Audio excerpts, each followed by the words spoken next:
Well, I find with the Holy Land that just when I think I'm getting to a level of understanding, I realise that I'm not at all. And one thing I am delighted to say is that I'm joined by Archbishop Patrick Kelly, who I do know knows a thing or two about the Holy Land. Not that we ever get to that period of full wisdom on the subject.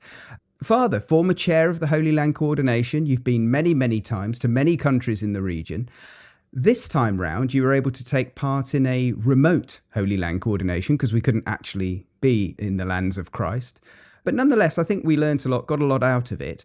But you made a really good point in discussions that perhaps the focus is on hope, not optimism, because there's not a lot of the latter, is there, at the moment? No. I think I've always been aware of that difference. Optimism has a very great danger in it. It tends to suggest, let's go back to the status quo, the good old days. Very dangerous. It blocks creativity. And I'm convinced, and it's in the context of so many issues at the moment, like COVID, there's going to be a new normal. But if we try to rebuild what we had, it will be disastrous. We've got to seize hold of new opportunities. And one gift for me from this year's coordination was the testimony of the young people at the school in Nablus, where their whole message was, thanks to COVID-4. Extraordinary. And it was a litany of why they're giving thanks for it, because they've discovered new things. And I feel the same is even true in our own country. We have many problems, obviously.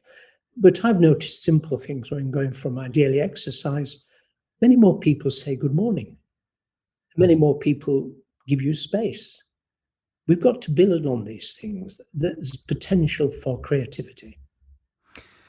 We are going to be in a situation in this country. I'm not going to equate it to the Holy Land and the suffering there as such, but we will have less. We'll have to learn to live with less.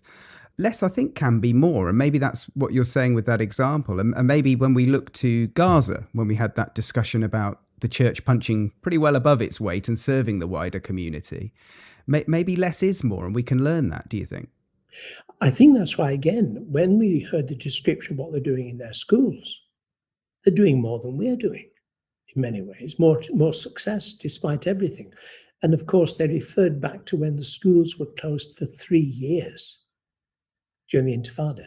And they'd learned to, what the word they used was blending online and face-to-face. It was a clearly worked through policy. It wasn't just, well, what can we do? Just a simple close down of one. They'd worked through the question in a way they had to because of what they were facing. And then also, when I look to the Holy Land, particularly the Israel-Palestinian reality, it is quite easy to be despondent. And one of the bishops actually used the word depressed, qualified it with hope, but did use the word depressed. And I thought instantly that's a very strong word. But really, it is bleak, isn't it, in terms of that relationship between those peoples? Very, very bleak indeed, especially in the whole political area. And there are many factors in that. For example, and it's come up in previous years, the irony is there are two weak partners to the conversation.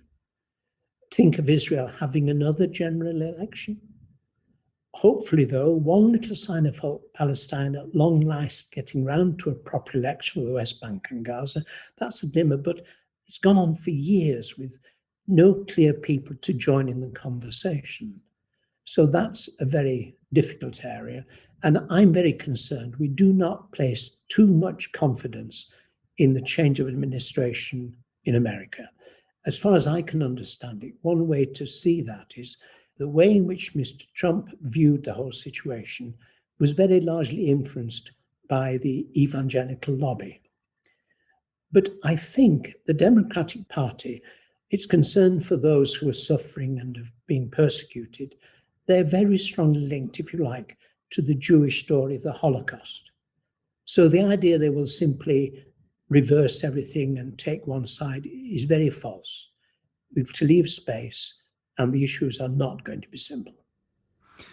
Maybe this is an unfair question, but in all those years you've been going, obviously the Holy Land Coordination carried on, literally feet on the ground, even during the Second Palestinian Intifada, which is quite remarkable. But did you think within perhaps your lifetime you'd see a solution to this, the two people living in peace, or is that just fanciful? The only, if you like, examples I think of in my own lifetime. When I first used to go to my father's home in Donegal, we went through a very hard border. I never thought I'd see that change. I hope it's still going to be secure with the implications of Brexit, but I've always been worried there that you're trying to square a circle. There's going to be a border somewhere with tensions. But even so, recently on visits, I've had to ask my cousin, have we crossed the border yet? Not knowing. Well, we certainly knew when I first went.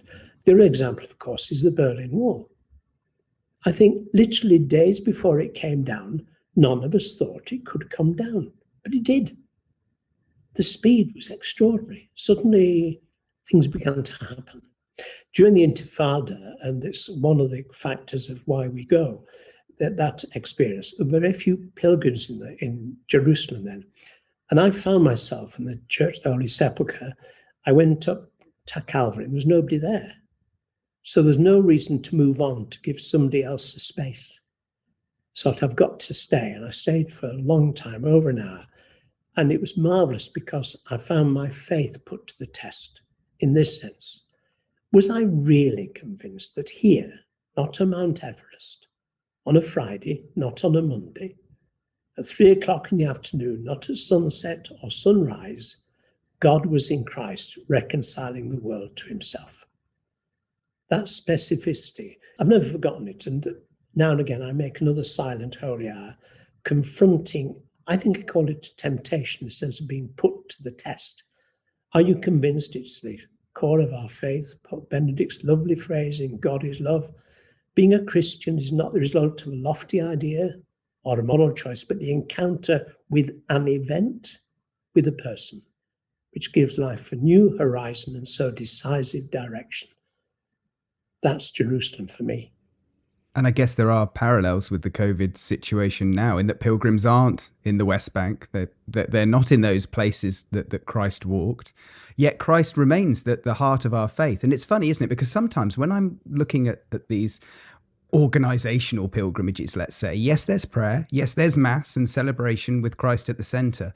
But sometimes in the Holy Land, bizarrely, it seems hard to keep Christ at the center. Do you think that's true? I think it can be, but again, it depends what lens you bring to it. I was very blessed that the first time I went was, I think, before the 6-Day War, so it was another world in many ways. My advisor was one of the professors at Gregorian University in Rome, and he said, when you go, keep your eyes open. And he also said, if you want to read the best book, H.V. Morton, In the Steps of the Master, he'll open your eyes. Don't be too fussed about exact archaeological stuff. Say, well, he saw those trees, he saw those hills, he saw that water. Just keep on looking. And that helped me in another sense because, you know, James, I've been involved for years with the story of deaf people in the life of the church. And I call them the I people. The Holy Land is for I people.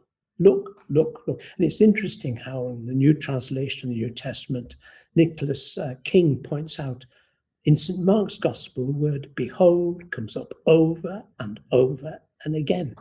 Again, in that context, to do with the resurrection, I found myself with my deaf friends at a conference in Spain about just their life. And it was Easter week. And I thought, how can we sign resurrection? I can do crosses. Then I realized, I went back and looked at the scriptures. Every resurrection account is all about seeing. They saw the stone had been rolled away. Thomas, look here, see my hands. Over and over again. And I think it's a great place for encountering the word which was spoken to the eye. Do you know, that's absolutely beautiful. But you've got me thinking. I literally only went on the Holy Land coordination for 1 year. And sadly, when you weren't there, I'd have appreciated it more if you had. But it's funny, in amongst all the hubbub, and you know how busy it gets and how so many things push in on you. We went to the Church of the Nativity, and I'd finished doing all my work-related things. And actually, our wonderful photographer just put his hand on my shoulder and said, look, come down here. There's a little opportunity. Just come down here, you know. And whether we get our set squares out and work out exactly where Christ was born and check the historical records, it's amazing how that wasn't important at all. You rightly say, you know, see. but I'm also thinking feel, because, this is literally a matter of faith. And I was on my own, and bless him, the photographer moved back and gave me a little bit of space. I was very overwhelmed, actually. I can't even describe it to you right now, but it was in and amongst all the sort of fuss and organisational things and loads of pilgrims and people. I just had that privileged and wonderful. It felt like literally 5 minutes with the Lord. That's right. I think, again, one of the things I love in the Holy Land is what I call the places of the hic, here. Nazareth is one. Hic verbum caro factum est. Here the word became flesh. Bethlehem, hic Jesus Christus natus est. Here Jesus Christ was born. And Ancyrim, John the Baptist, hic Ioannis Baptista natus est. And that's a very big element in the question, whole area, for example, of religious dialogue. I remember a rabbi once saying, the Jews and ourselves, we've got the burden of specificity. We're not just a vague cloud of, if one thing a great writer, Alan Lewis, described, and forgive the non-inclusive language, but it's written a long time ago, people are very happy with religion, which is the fatherhood of God and the brotherhood of man. But that which has specifics. And of course, we realize once you have a specific, like the story of the Holy Land, then what matters is every one of us is specific. It's about mercy and graciousness that touches lives in their most personal and unique. Yeah. And I think to that, when I was reading some of your notes on your reflections of the previous days and what you were thinking about, you brought up that the Pope said there are 3 words for the future, something he said in Brazil. And I was expecting 3 very profound words. So I'm thinking, oh, I'm excited here. I wonder what these are. Dialogue, dialogue, dialogue. And that dialogue in the Holy Land can be over a meal, can't it? Or it can be around political tables. It can be in so many contexts. Again, I found that very moving. I think that was brilliant that you picked up on that. And that is hope, isn't it, for the future? Oh, it is. In commerce, another way, again, I've often been asked, how would you describe the new evangelization? And I say dialogue. It's all about conversation. I think one of the places I love most in the Holy Land is the well at Samaria. And I love the way our great hymn, the Dies Irae, says, Quaerens me sedisti lassus, searching for me, you sat down tired. Eventually, every one of us has got to have that conversation, perhaps more than once, with the woman at Samaria. It's the key conversation. And on my visits there, it's the only place where on most visits, as soon as they've read the whole chapter, it's a long chapter, nearly every pilgrim gets out their Bible and reads it again. This is the must place. And you have obviously been going to the Holy Land for many years. You've written about it, spoke about it. We're speaking about it now. And again, in that context of perhaps hope, not optimism, how do you look to the future then in the Holy Land? What would you like to see happen? And perhaps what do you think on a small scale might be achievable? Curious enough, mine's a big one. It links in, and one of the things that struck me, we have to hold on to at the present time, and Pope Francis is doing it and others are doing it. For example, The Economist does it, explaining that COVID has been a huge issue. It is nothing compared with the environmental issue. There's the big one. Now, one of my strange dreams is, and we struggled in this meeting about how to describe the land, how to relate it. And I've always remembered the first book I read about the Holy Land was called The Lord's is the Land. There's the challenge. It strikes me that little strip of land is ecologically unique in the world, from Mount Hermon to the Dead Sea and everything in between. It's historically unique. The trade routes, the people who've gone through it, politically unique. And then my strange dream is, could we think of all those for whom it is now home, not saying this is mine, but it's the Lord's? Can we accept responsibility to make sure it really is a land flowing with milk and honey on every sense of that word, and be a model for the rest of the world? It's a huge conversion of heart and mind. This isn't mine. And that's the curious thing I say about for us and how we relate to Jerusalem. In trying to understand the Jewish understanding of the city and the Muslim understanding, it's very different from ours, because strangely, the message given to us, the Jews, was go, don't come back. Go and bear witness to what's happened across the world. It's a quite different relationship, rather hard to describe. None of us has an obligation to go there, because I will be with you always to the end of time. And yet, we do look to that day when pilgrims can return to support the local economy, to, buy those olive wood goods, to think about Christ in the lands of his birth, ministry, passion and resurrection. And so I finally just want to ask you, because I could listen to you all day, but how would you focus our prayers on the region and its people? What can we focus our prayers on at this time, do you think?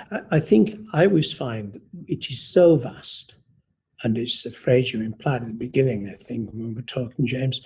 I always say I come back less foolish, not wiser.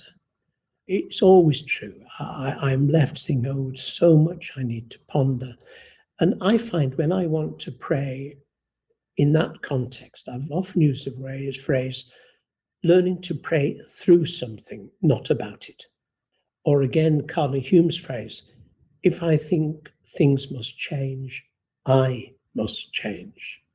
Or again, simply realizing it's one of the times and places where we've got to just accept what Paul said. When we do not know how to pray as we should, the Holy Spirit groans within us with sounds too deep for words. We're reduced to silence. And I think I'll finish where we started, which was a very profound point you made about dying in order to discern radicality of new life. That is partially the Christian journey, our journey of baptism onwards, isn't it? Absolutely. And I give silly examples because why I don't like the idea of status quo, that's resuscitation, not resurrection. That's not what we're about. The way I put it, it's got to be done in a ridiculous way. First of all, about the Lord himself. They knew it was him, but they weren't sure. Extraordinary. In other words, he's manifested the Jesus, and yet. The way I sum it up is the Jesus they knew could only be encountered in Nazareth or Capernaum or wherever. Now we encounter him everywhere. We are the body of Christ. Now, the only examples I give are really rather silly. My problem, for example, about saying, well, the resurrection is like you plant a daffodil bulb and it comes a daffodil. No. The wonder of it is more like you plant a daffodil, and once you've let it go, it becomes an amaryllis. It's life in abundance. I'm intrigued by the fact that Pope Francis' latest book is called Dreams. To dream beyond the possibilities. I think that's the challenge.